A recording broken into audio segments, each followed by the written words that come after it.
Welcome to the Slop Temple. We pray this video helps.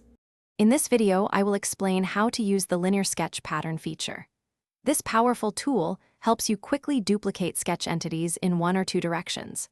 It saves significant time by avoiding repetitive manual sketching. We will cover everything from accessing the tool to advanced options. Let's dive right into understanding its core function and how it streamlines your design process, making your work much more efficient and precise.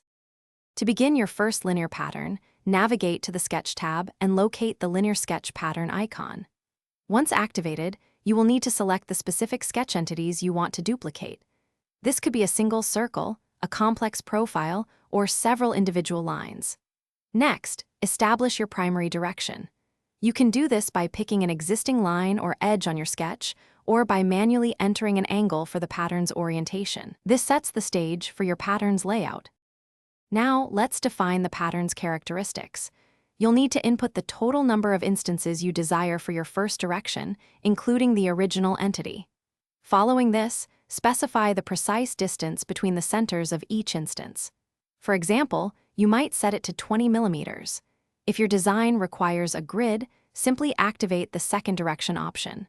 This allows you to define a second count and spacing, creating a two-dimensional array of your sketch entities with ease. For more control, explore advanced options.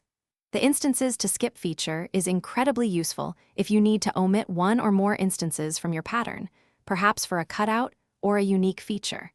You can also add dimensions directly to the pattern's spacing and overall length, ensuring precise control over your design.